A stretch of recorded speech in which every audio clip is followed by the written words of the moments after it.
What's up everybody, welcome to the channel. Okay, so in today's video I'll be showing you guys a cool spike strategy that you can use a boom 1000, crash 1000. Okay, so the first thing you want to do is when you use a strategy, you first want to check in which direction the market is going.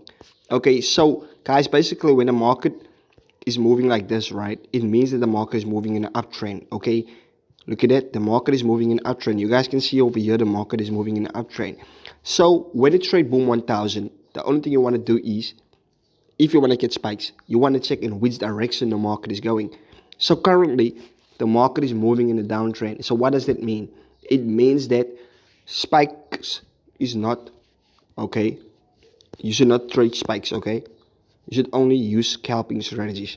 Okay, but I'm still going to show you guys the strategy that I'm talking about so that you can actually see that it's working, right? Now, guys, look at this. I have my Bollinger Bands and my moving average, right? Now, when we zoom in, we can actually see both of these is at a 10 level, right?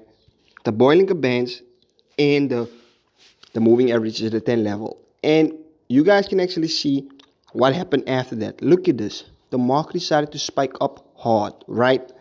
So every time when the Bollinger Bands and the moving average is at the 10 level, so for example, even though the spike has occurred here, there was not an entry for you guys, okay? Because the Bollinger Bands and the moving average had moved.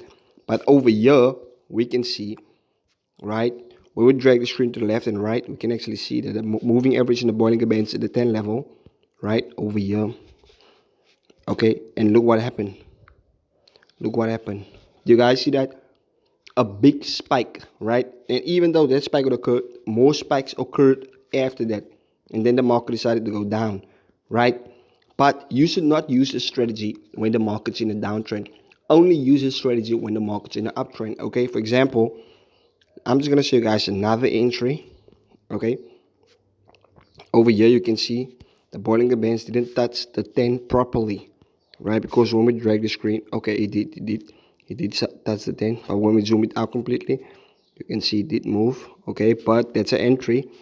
Over here's an entry. Look at what happened, okay? Look at what happened, guys. Now, when you use this strategy, what you want to do is you want to rotate your screen, okay? And then look at it that way, okay? Because, okay, guys, so by the look of things, we can actually see that here is an entry, okay? But the thing is, we do not trade because when we look at the 1 hour time frame, okay, we can see that the market is still moving in a downtrend. So that entry is not valid, right? It's not valid. You should not trade when the market does this. Only trade spikes when the market is moving in an uptrend. I repeat, okay? So when we can go to crash 1000, okay? All right. Let me just go to crash 1000.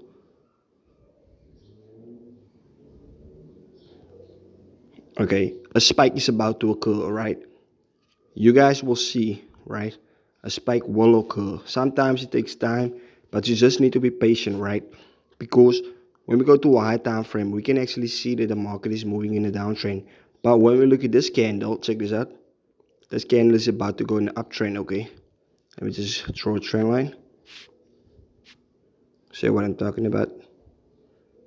Right? If this candle breaks above this trend line, it means that we should not take entries, okay? Because that means that the market is going to move in an uptrend, okay? But still the market is moving in a downtrend. So what we can do now is we can take entries. And when we look at this side, okay, you can actually see over here, right, that the market did spike every time when the Bollinger Bands and the moving average touches the 90 level, right? Check it out. Here's another entry. Look at that. Easy. It's super easy, guys. Look at this. Over here it did the same thing. Over there it did the same thing. And there was spikes. Spikes did happen, right? So I'm just gonna show you guys the parameters that you need. So this is how the parameters should look like, okay? The first indicator that you need is a relative strength index. Period should be 1, apply to closed styles, 2 pixel blue. Levels 90 and 10. Right? Then you click done. And you want to add the other indicators to your RSI, the Bollinger Bands, and this is how the parameters should look like. Period 10, deviation 1.000, sub -5, apply to close. Styles 2 pixel green, levels -0.1, -0.2, -0.3, minus 0.4, minus 0.5. Okay, click done, and your moving average should look like this. Parameters period 20, sub-zero, method simple, apply to close, stars 4 pixel purple, and don't need any levels. Okay guys, so that is the only stuff you need for this video, right? And that is how your settings will look like. So thank you for watching this video. If you find any value in this video, don't forget to hit the thumbs up and also subscribe to the channel. Don't forget to join my free Telegram group where I give out free systems and EAs. Thank you.